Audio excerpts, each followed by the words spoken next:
Okay, so mental toughness, we're going back to this. I think this is important, mental toughness, because I think this is one of those things that's a constant endeavor for, I would argue, for everybody. I would agree. In one way or another. Absolutely. And this question is really appropriate.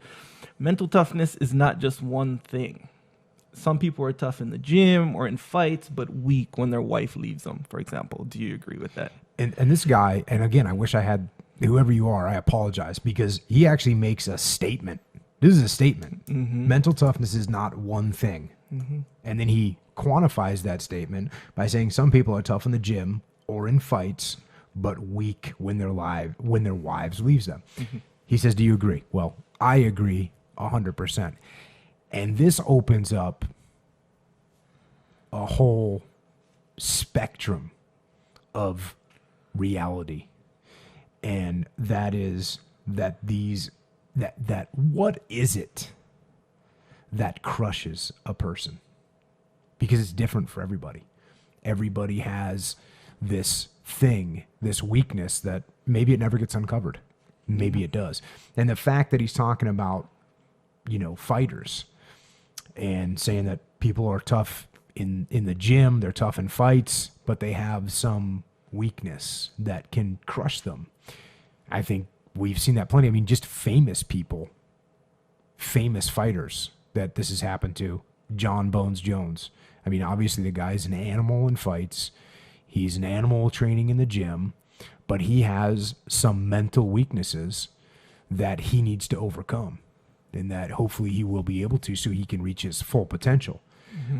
And I hope he does, but he's lucky he's got a good support base around him, and he's got money to try and solve these problems, because there's a lot of people that end up with those weaknesses or have those weaknesses and ends up crushing them. Mm-hmm. And that's scary.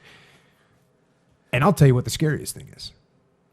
And I think this is a great lesson, and it's something that I learned over and over again. And I don't know when it exactly solidified in my brain, but it's so disturbing and bizarre when you see somebody that you care about and you watch them go down this spiral.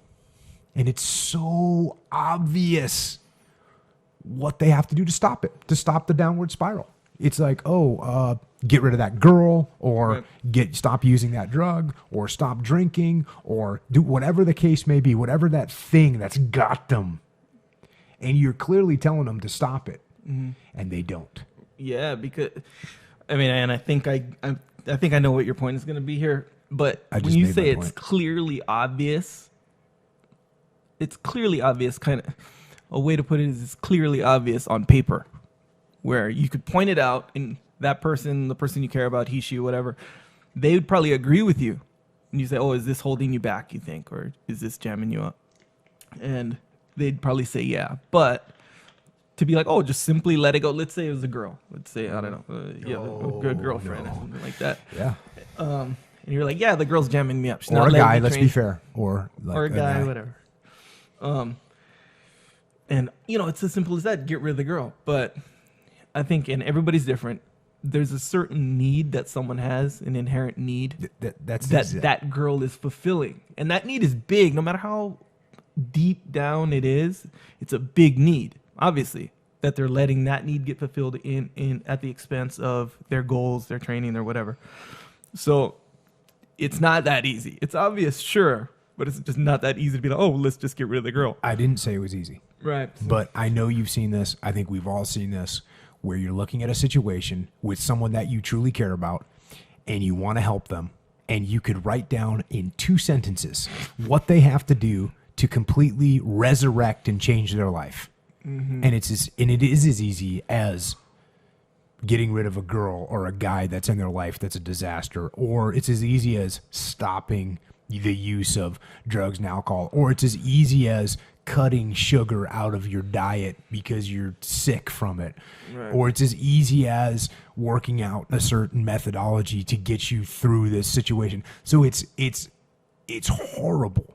And it's one of those things that's, for me, it's taught me to again, I talk about detachment a lot, detach from myself to make sure I'm not that guy that doesn't have some issue that's holding me back. And like, I could be doing better if I would take that input from other people, or even better off if I could detach and see that input myself and self-correct. Yeah. But when you can see it in someone else, that's really what the dynamics of that relationship is. Meaning, let's say, your friend has something, a girl, for example, holding him back. It's easy for you to say, oh, just do this. Here's the 2 sentences. This is all you got to do. Get rid of the girl. Be happy. That's it. It's easy because you are detached. Yeah, absolutely. So the hard part is for him to actually detach. But if he can detach, look in, he'd be essentially in the same position as you and probably be able to at least be on his way to do it. Exactly. It's weird, though. And that's why I say people are crazy.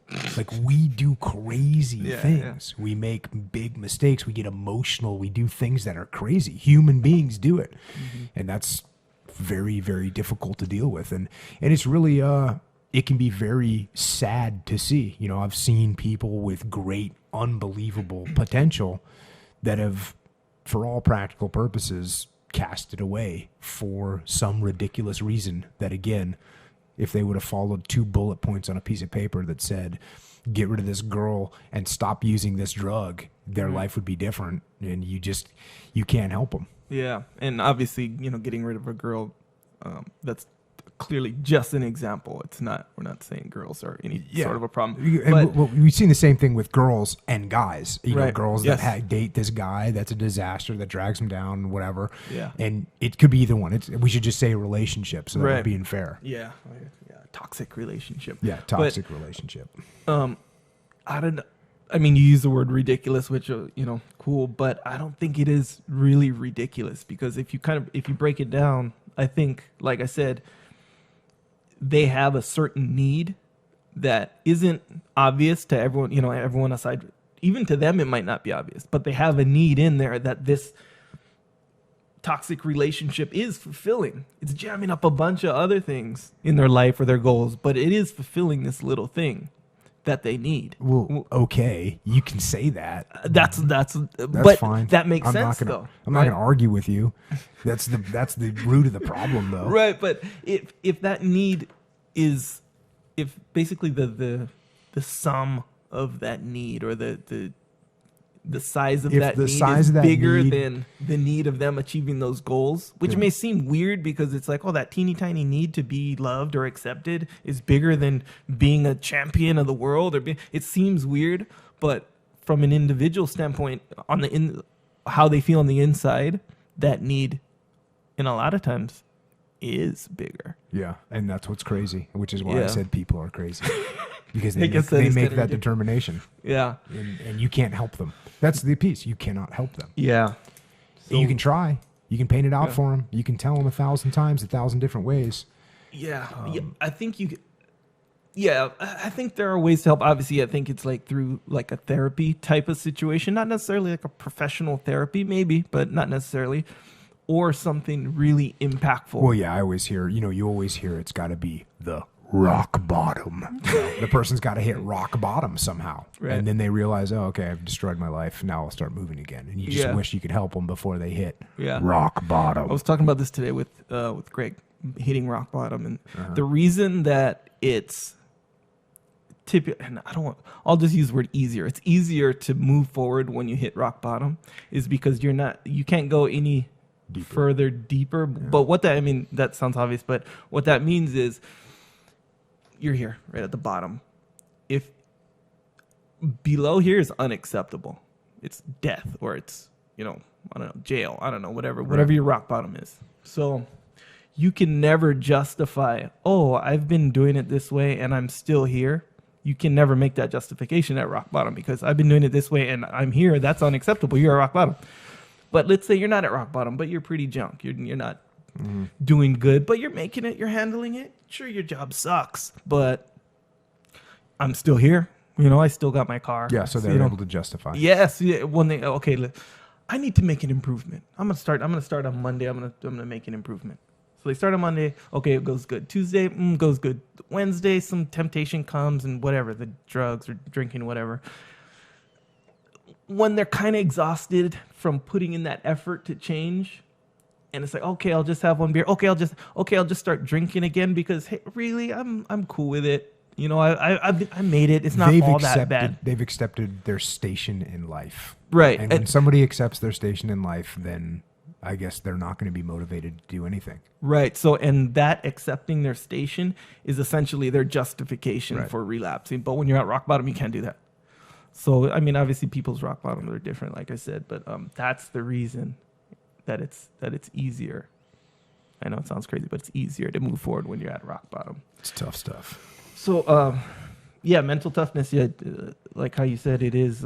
It's different for everyone, and you can be. It's not an across the board thing. You're just mentally tough. Yeah, but to tie this back into mental toughness is again going back to detachment.